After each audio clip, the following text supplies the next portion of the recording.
Looking at our world from a theological perspective. This is the Theology Central Podcast, making theology central.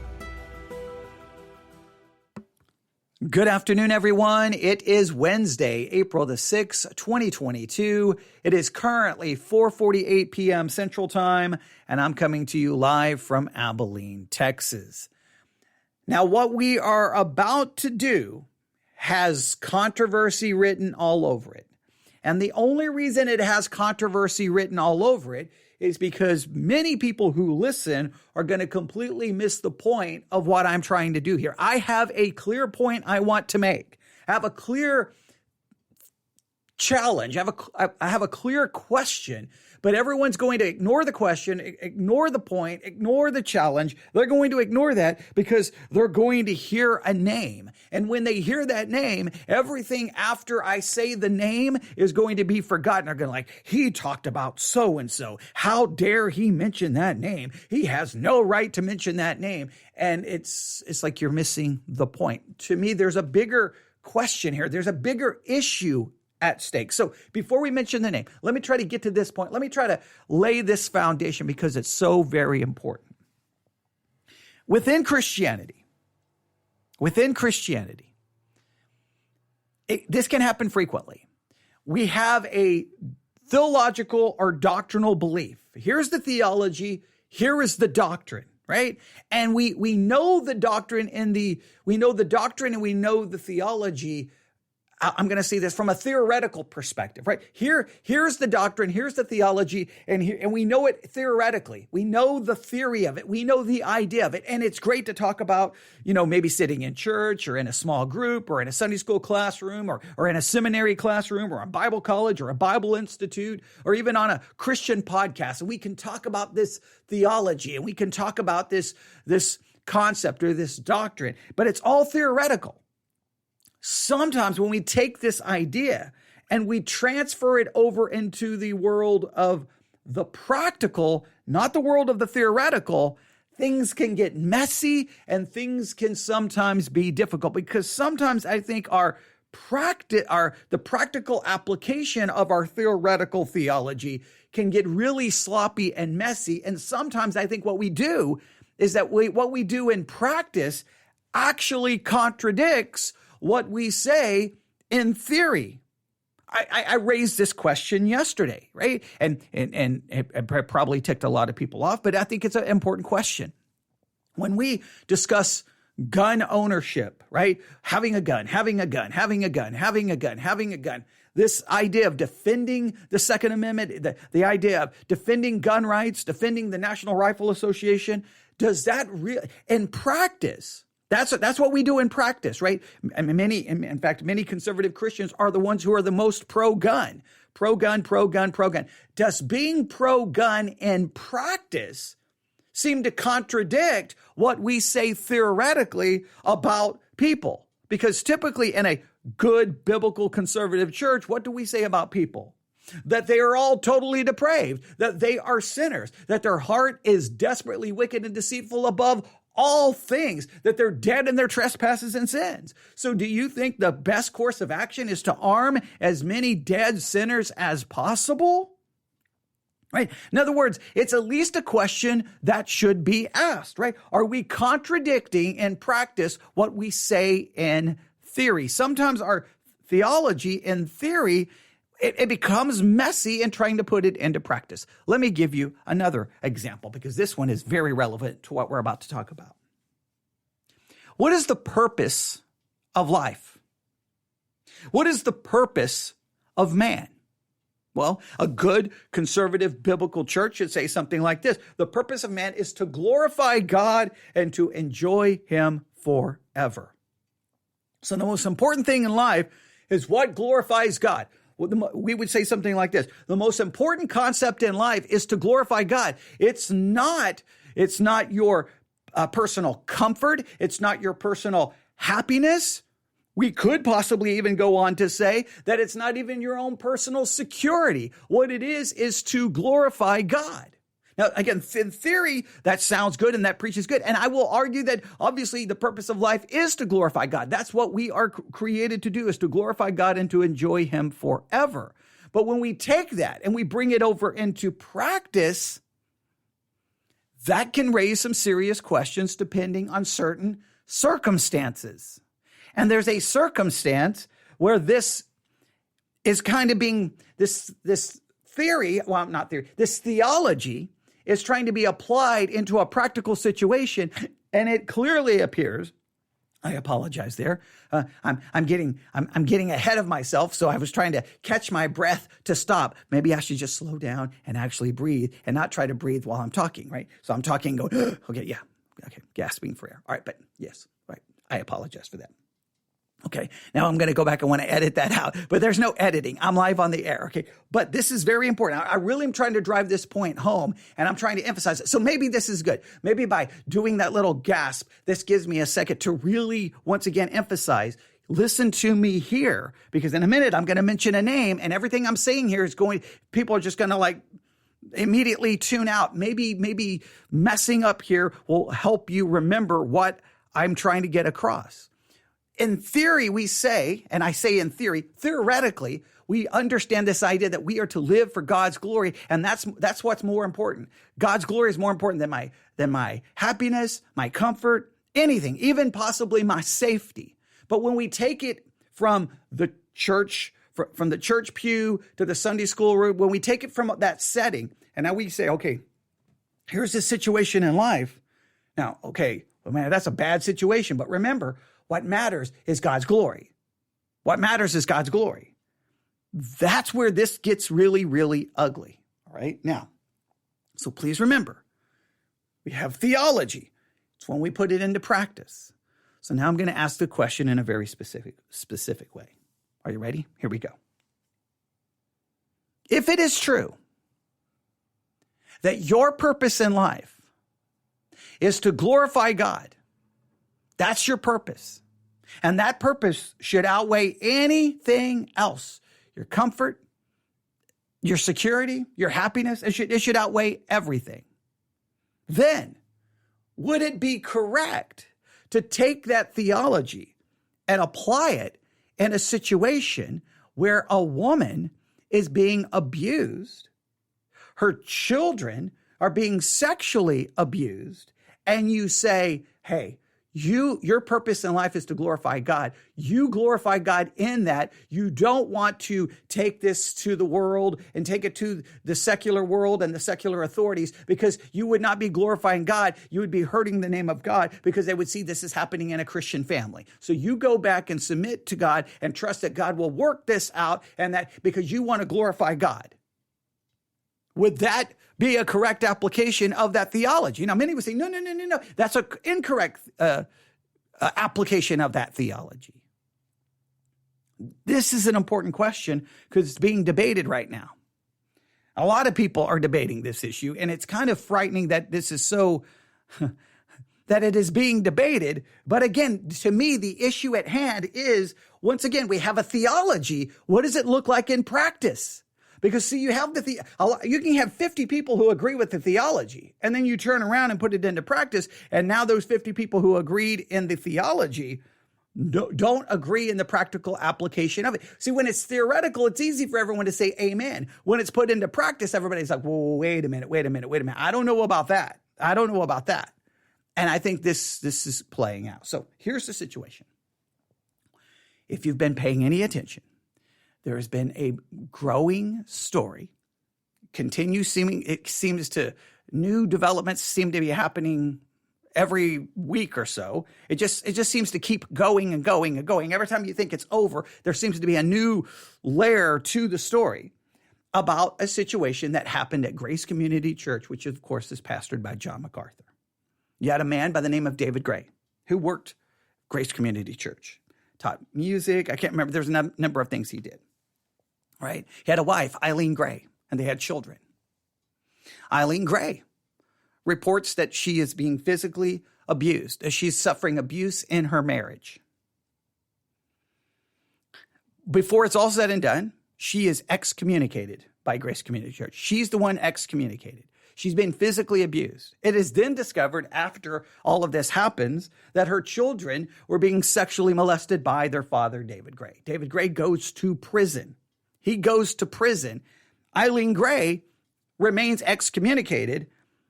David Gray, it appears, is almost treated as a prison missionary, almost like that the church believes he's innocent, even though he's found guilty. The wife remains to this very day, 2022, still excommunicated. They never lift the excommunication. They don't do anything because in their mind, well, David Gray was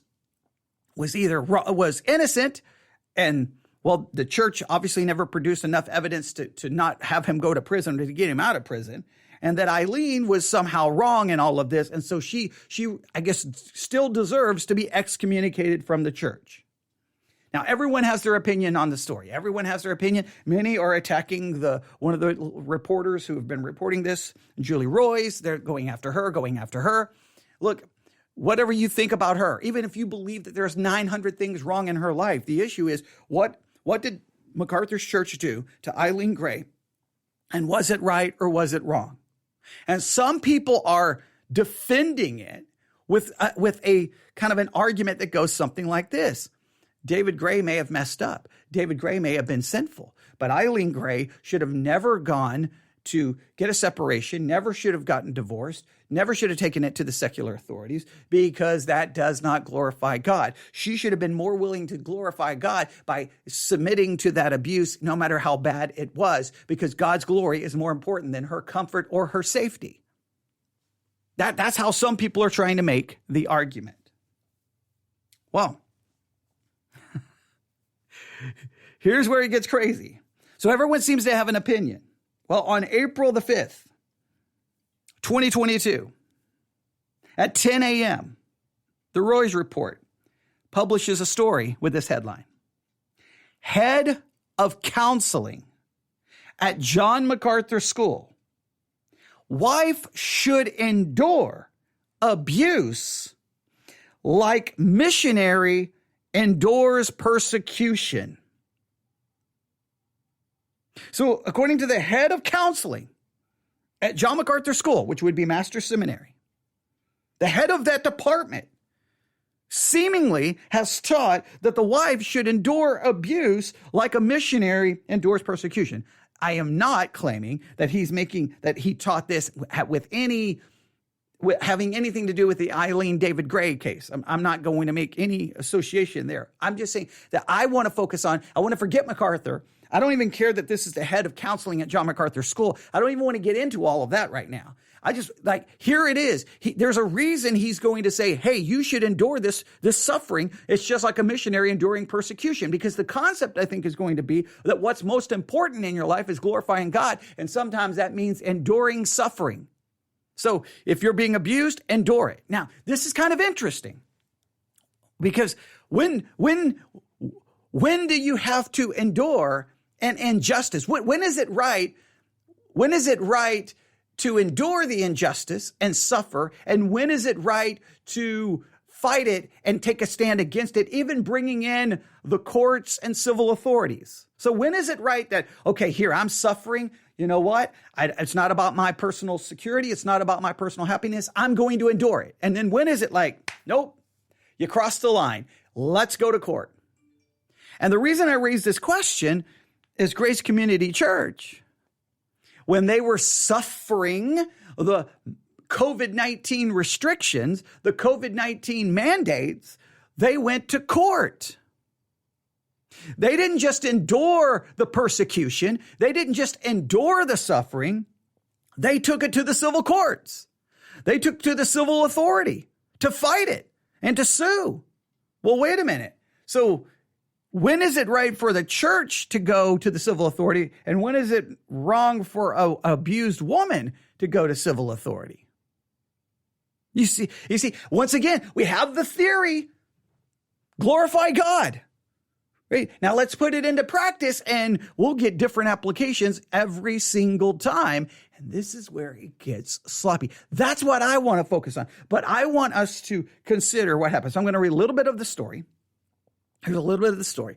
A Christian wife, this is how the article begins. A Christian wife should endure abuse by an unbelieving husband, the same way missionaries endures persecution, according to John Street, chair of the graduate program of biblical counseling at the Master's University and Seminary, and is an elder at John MacArthur's Grace Community Church. Now, everyone wants to focus on the name John Street or Master Seminary or Grace Community Church. Everyone wants to focus on that. What I'm focusing on is, again, this issue. Sometimes we have our theology, and it's one thing to have the theology, but putting it into practice can become extremely, extremely messy. And that's what I want you to think about. So I just want you to think again about the question. If we hold to the fact that our purpose in life is to glorify God, what should a woman do who's being abused? Now, they focus on an unbelieving husband. Now, what if you're suffering abuse from a believing husband? What is the right thing to do there? How should you handle that? Well, take it to the church. Well, what if the church tells you to go back to the husband? Do you then go to the civil authority? What if the church tells you to go back to your husband and then it's found out later that your husband's been sexually abusing your children? Maybe you shouldn't listen to the church. Like, again, we have the theology, now we have the practice. Now, Street makes this claim in a series of lectures on advanced biblical counseling posted online in 2012 by the Master's Seminary, all right? So this was in a series of lectures in 2012. Now, they go on and say a lot more. Here's what we're going to do. I'm going to play some of these clips. Now, warning number one, they are clips. I am not a fan of that. I'm going to try to track down the entire lectures. If we get the entire lectures, then we can review them and have fuller context, because I hate reviewing clips. But we will review these clips, all right? And here's what I want you to understand. We are reviewing these clips, I want you to hear what I'm about to say. Not so that we can draw some conclusion about Grace Community Church, about Master Seminary, about MacArthur. I'm not focused on that. I want to deal with this issue. Okay, your purpose in life is to glorify God. You're being abused by your husband. So what should you do in order to glorify God? I wanted to look at it again. The issue to me is theology, theoretical theology now being put into practice in a practical way. When theoretical theology becomes practical theology, are we consistent in the practice, in the application, or do we sometimes contradict the theology? And sometimes if we carry the practical application out in a very literal way, what do we end up with? I want you to see the struggle here of trying to do just that. That's what I want us to consider. Everyone else right now is talking about this. Okay, this means this about MacArthur. This means this about Grace Community Church. You can draw your own conclusions. You can go look at all the information about the story about Grace Community Church and MacArthur Roy's report. And most people are just attacking her. Again, my thing is you can attack Julie Roys all day. The issue is everything being reported true? And if you know it's not true and accurate, then focus on the inaccuracy, not just attacking the messenger, which is just a logical fallacy to attack the messenger. Focus on the reports, and then you draw your own conclusions. I'm not here to get into that. Let me state it again. I'm not here to get into that. I want to hear what was said in these courses on biblical counseling. And because in biblical counseling, this is what you're trying to do. You're trying to take biblical theology and now apply it to, counseling situations, real life situations. Are you going to be consistent with that theology? Let's see what happens here. So we're going to go to the first clip that they have here. I'm not even going to tell you what supposedly is said in it. We're just going to listen to it and you draw your own conclusions. All right, here we go. Now, we do agree with Minnemeyer that the Bible teaches mutual love and respect for one another in the husband-wife relationship. But we don't agree that the primary goal of the counselee or the counselor working with an abuse situation is to make personal escape and protection the essential object of their counsel. Virtually, at this point, there's no difference between integrationalist counselor and the secular counselor. Both. That went by fast. That went by fast. We have to hear that again. Oh boy. All right. So what they want us to understand here is that the ultimate goal for a counselor is not simply to protect them. The ultimate goal for someone being abused is not to protect them. That just makes us no different than a secular counselor. So they're saying that the ultimate goal here is not that. All right, let's go back and listen to this again. Let's go listen to this again. Oh, wow. This raises so many questions. All right, here we go. Now, we do agree with Minnemeyer that the Bible teaches mutual love and respect for one another in the husband-wife relationship. But we don't agree that the primary goal of the counselee or the counselor working with an abuse situation is to make personal escape and protection the essential object of their counsel. Virtually, at this point, there's no difference between integrationalist counselor and the secular counselor. Both have the same goal, that is, ultimately saving the body. Let me suggest to you that if saving the body is the ultimate goal in counseling, to be consistent, we would have to make that the ultimate goal of Christians across the board. So that would mean a lot of our missionaries who are in locations around the world where they are under bodily threat, we're going to have to pull them home and put them in a protective situation because husbands, wives, children are under bodily threat. What does that say about Christians in countries like China, where the church is openly abused and physically harmed? Maybe we should do everything we can to pull and smuggle those people out of China. Or in countries, Islamic countries, where Christianity is outlawed, and yet there are Christians there undergoing persecution all the time, some of them dying. If saving the body is the ultimate goal, then those people shouldn't be there. We should take no risks at all, if that's the ultimate goal. What is the goal? Well, I think from a biblical perspective, we can say that the goal in biblical counseling is to be God's kind of person even in the midst of your trial. Okay. So the ultimate goal is to be God's kind of person even in the midst of a trial.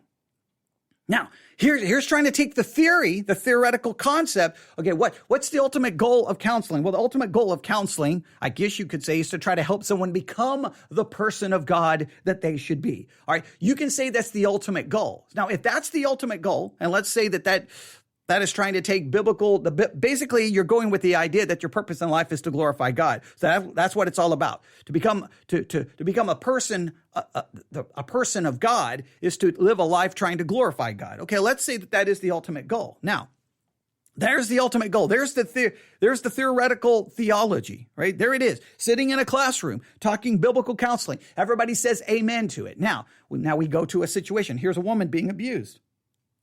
And now what they're saying is the way you apply it is your ultimate goal is not that person's protection. That's not your ultimate goal there. Your ultimate goal is to try to help that person become a person of God within that suffering. And I think that is just, your first goal should be to protect the woman, and the children, remove them from harm, protect them, put a hedge around them so that they cannot be harmed wherever, placing them somewhere, anywhere the church has to do to keep them away from the abuser. Now, yes, you want reconciliation. You want healing. Yeah. Try being a person of God while I'm punching you in the head. Exactly. Yeah, it's easy for you to say that. Hey, you try being a person of God while I'm sitting there kicking you, while I'm punching you. Like it's just crazy. But the point is like, why would the woman have to stay there and get punched in the head using, as someone said in chat, using that language? Why why is it that the only way that person can be a person of God is to sit there and take the abuse? Now, it's trying to draw this correlation between someone on the mission field and someone in marriage. And well, I don't know.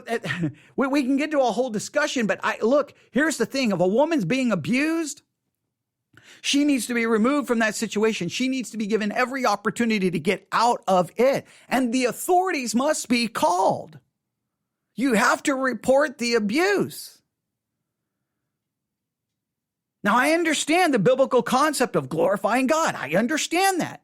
But why can't the woman glorify God while she's being protected? Why can't we say that one way God can be glorified in this situation is that the church steps in and protects the weak, protects the helpless? Isn't that kind of a biblical mandate to protect those in need? Like you seem to be making it sound like the only way someone can become a person of God in an abusive situation is to remain being abused. Now, the only problem here, let me make it very clear, is that's 1 minute and 57 seconds. So that's why I am not passing any judgment on Grace Community Church based off that clip, because I don't know what is said immediately after that or what was said before that. But I will say this brings up the issue of what a lot of people seeming to be implying, not only about this story, but talking about physical, domestic, and sexual abuse. Is there somehow this idea, no, you glorify God in it. You don't go run to the secular authorities. You glorify God. And that is a frightening, frightening place that we have gotten as a church in the United States of America. I don't know how people think around the world. This is a horrible situation where you're focused, hey, you know what? What's most important? Glorifying God, not the fact that you're being abused. I would say the way we glorify God is to step in, stop the abuse, protect the ones being abused, and hold the abuser accountable. Is that not also a way to glorify God? Why is God only glorified by you staying in the abuse? That just seems like a complete, there's all kinds of logical fallacies going on here. All right, so there's clip number 1. Now, I'm going to have to load this. Give me 1 second here. That's clip number 1. Let's go to clip number 2. Let's go to clip number 2. Here we go. Now, the big question comes at the end of this. Is it wrong for a wife to separate from her husband? Or, for that matter, a husband to separate from an unbelieving wife? Yes, if her goal and purpose is to just simply get out of the trouble. I think it's wrong. Now, they keep saying an unbelieving husband, all right?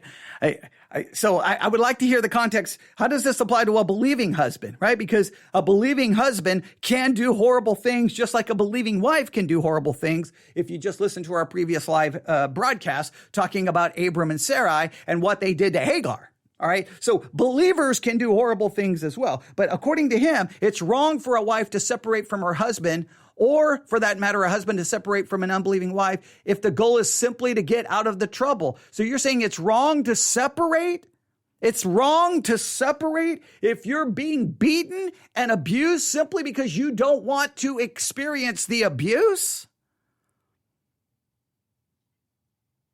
Now, if you're just saying it's wrong to separate because you're just tired of the trouble within the marriage, okay, maybe we could talk, maybe. But even then, sometimes if separation can get everyone out of the, in a sense, the tinderbox, put the fire out, maybe separation can be the first step to possibly restoration. So I don't know, just saying, no, you stay there. You just stay there and deal with it. You just stay there and deal with it. You just stay there and it builds and it builds and it builds. And then boom, something horrible happens. And the church is the one who said, stay. I'm not a fan of this idea. Look, put it this way. Whenever you're dealing with any situation involving marriage or children, abuse, anything like this, you can't have a one size fits all approach. Every situation is unique. Every situation is different, but there should be some principles. You want to ensure no one is being physically abused. No one is being sexually abused. That should be cannot happen. And if it does, you have to report it to the authorities. Let's back this up. Here we go. Now, the big question comes at the end of this. Is it wrong for a wife to separate from her husband? Or, for that matter, a husband to separate from an unbelieving wife? Yes, if her goal and purpose is to just simply get out of the trouble. I think it's wrong. Her goal must be first to please God. She needs to be with him, or he needs to be with her, in order to win their spouse over to righteousness. Sometimes it means hardship. Sometimes it means abuse. This is always the risk. Okay, so you need to be there so that you can win your spouse over to righteousness. And that sometimes means abuse. So sometimes you're getting beat. You stay there because you need to win them over to righteousness. You need to win them over to God. You need to be there for evangelism. What are you talking about? They're being beaten. You know what they need to focus on right there? Their protection. They need to win them over to right. Here's a way to win them over to righteousness. Hey, I'm separating from you because you are doing wrong. What you're doing is illegal. Yeah. Good question. Twyla just asked. So God is pleased in people being abused. So it's almost like, hey, you got to please God. Well, so God is pleased with you. And so when you're getting beat, I don't know how many times you're getting beat, but you're getting beat. But I'm here to win you over to righteousness. I don't know if you're winning. Hey, I'm going to win you over to righteousness, showing you that you can beat me all day long, and I'm okay with it. I mean, come on. This is some scary stuff. But again, let me make it very clear. These are small clips. So do not make an immediate judgment about MacArthur Grace Community Church. Don't. But these are raising the issues that a lot of people are talking about on social media. I saw a pastor had posted something basically saying, the woman needs to be worried about glorifying God, not her personal safety.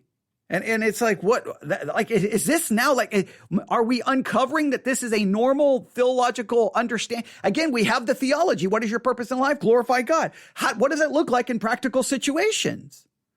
And every pastor has, I guarantee you, messed up sometimes in trying to apply the theology in practical situations. Well, let's continue. Nobody wants to see that at all. But the answer is also no.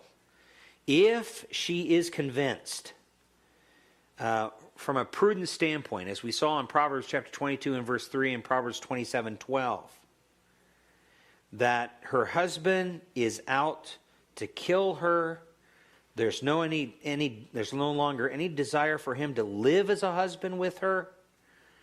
He basically has abandoned all of his husband's provision, protection, that a husband is supposed to be for a wife. We would say this: a dead testimony is no testimony at all.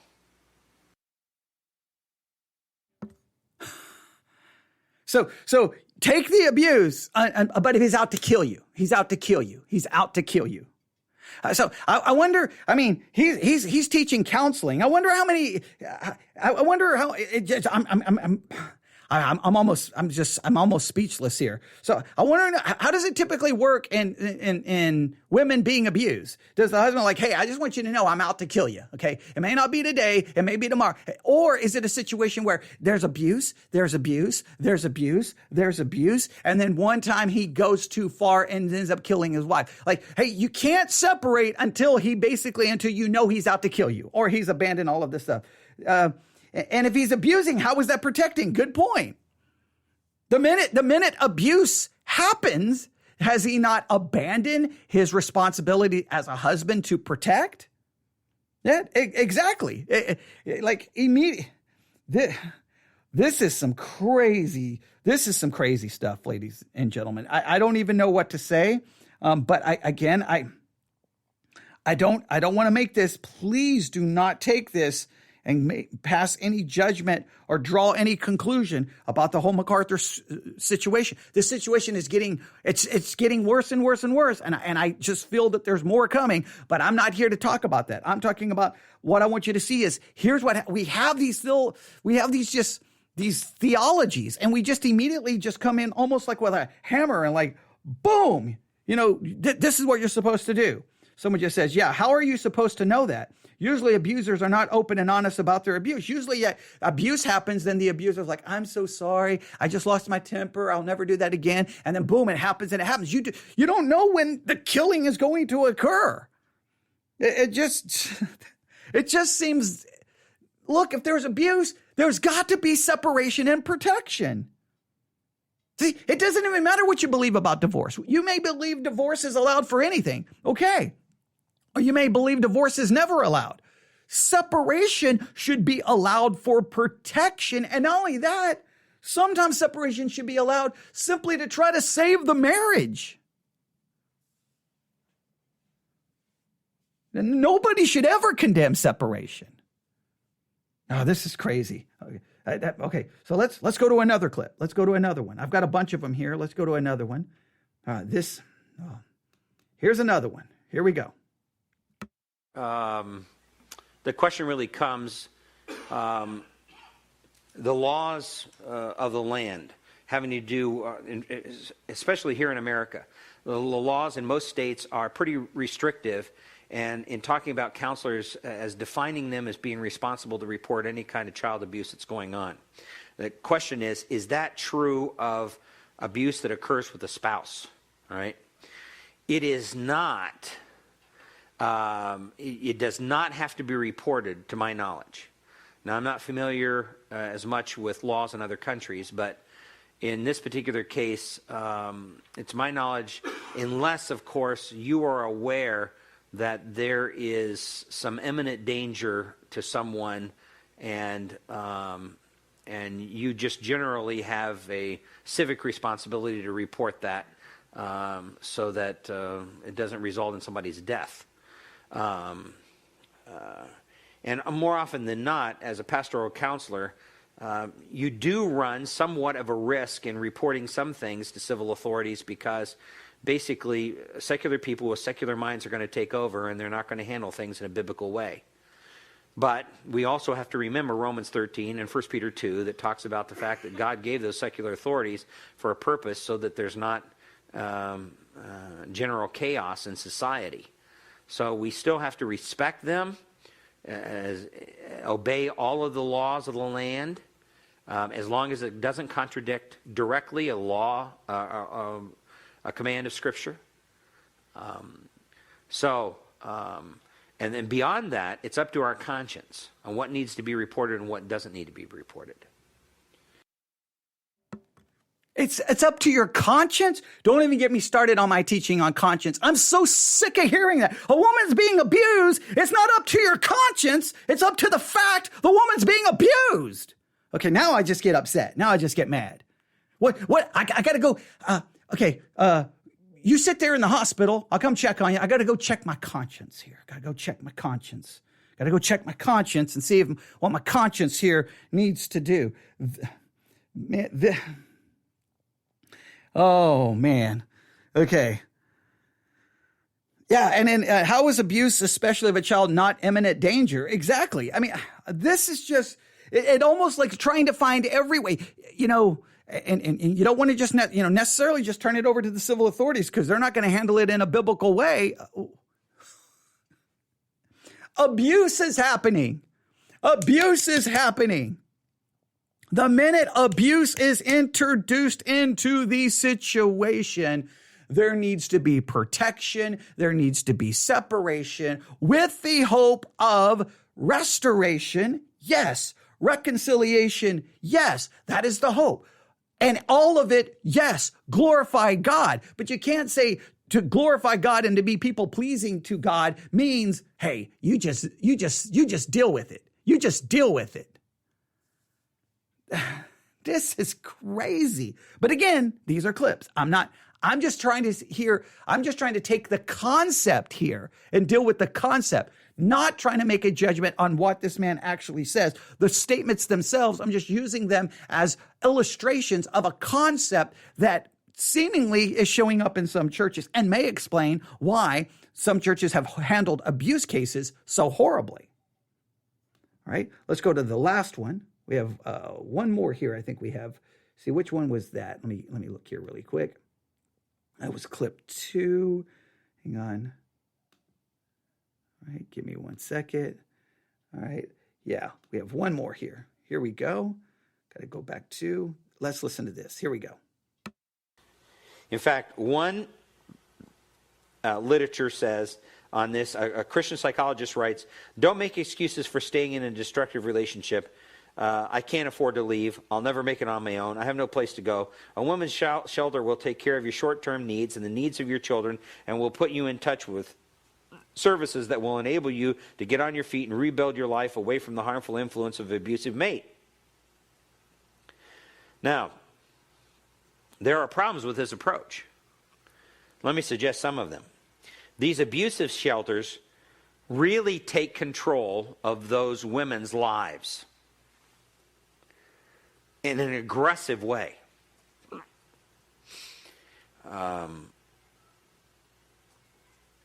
Many of them that I am familiar with show graphic films to the women and the children that come to those shelters of severe abuse, literally scaring them to death. And what they end up effectively doing is elevating the fear of man almost to a panic level. And of course, it's designed with that in mind. It's designed so that they will not, they're heavily invested in not seeing that marriage work. They're heavily invested in that.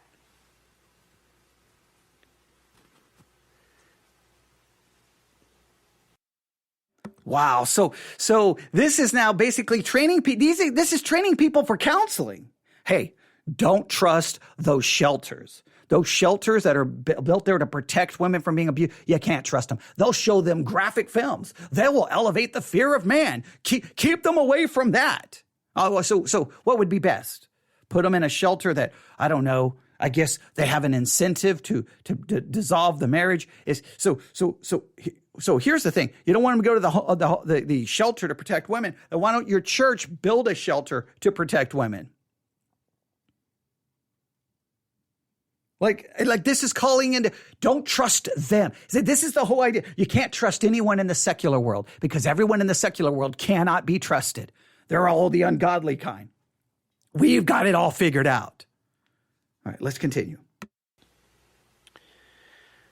Now, often when the location of a wife or family are kept from a husband, it creates even more anger in the husband. It leads itself to sinful manipulation and often precludes any kind of restoration.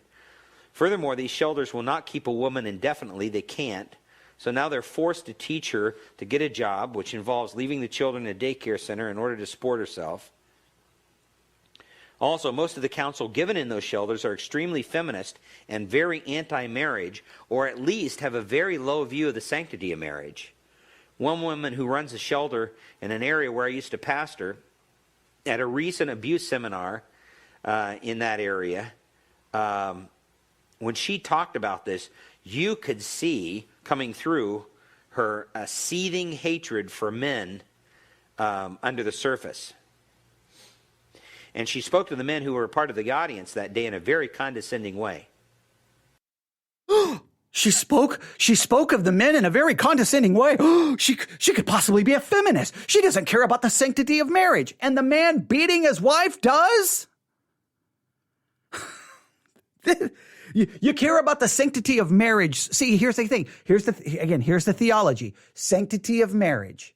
There's the theology. Now, let's take this into practice. Okay, now we're going to take the sanctity of marriage. Now we're going to transfer it from theoretical to practical. Hey, You just deal with the abuse. You don't go run anywhere. Don't go anywhere. Don't hide anywhere. Don't keep your location from your abusive husband. You just deal with it. You just deal with it. Now, if you think he's about to kill you, then I guess you can leave for a few minutes. But we may advise you to go back, soon after.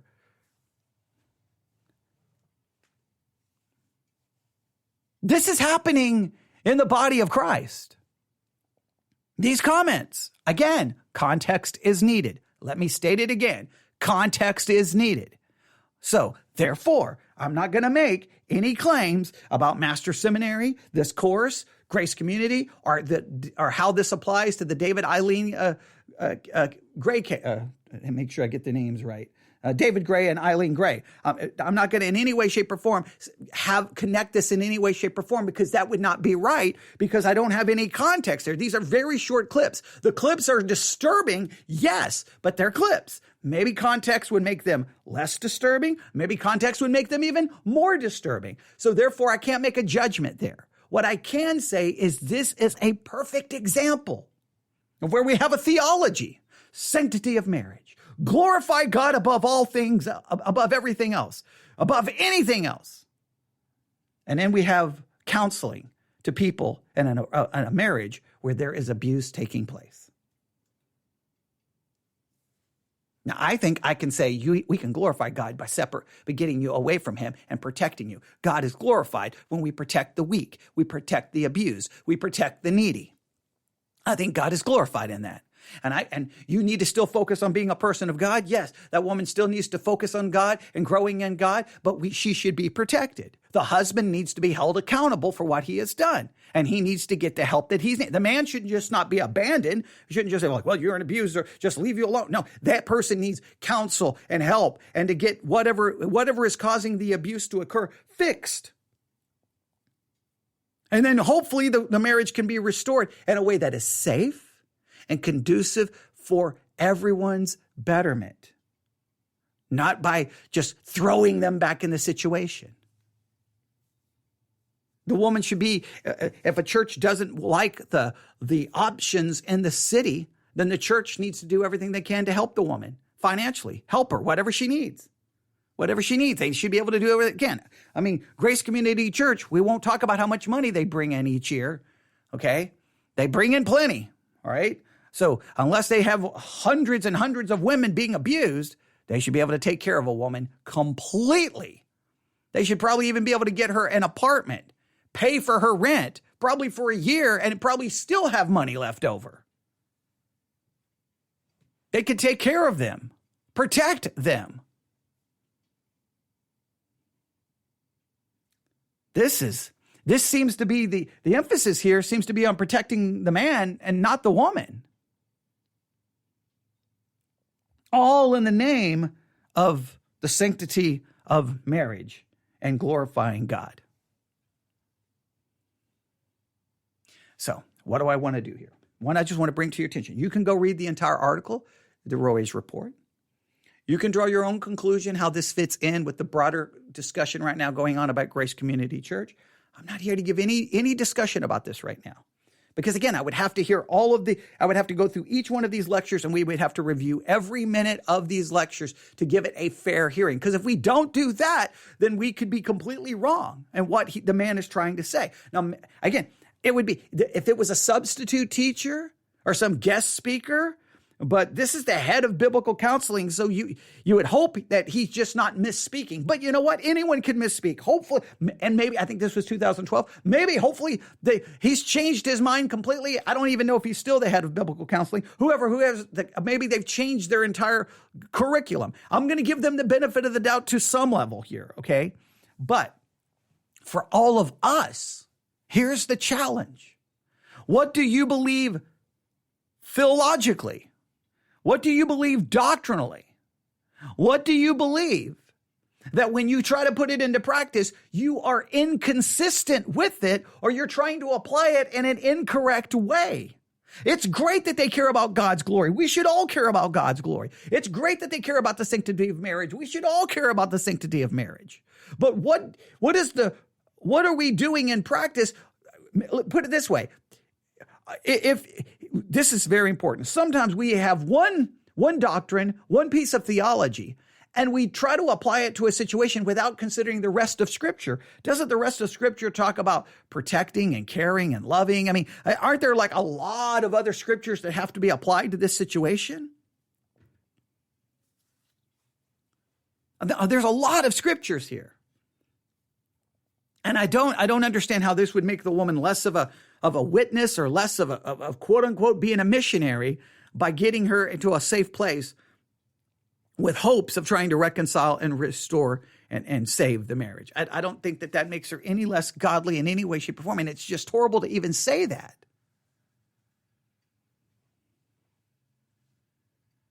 Yeah, there you go. I really don't know what else to say today. I just have to get ready now for church tonight. So, yeah, there you go. There you go. All right, I'm just going to stop.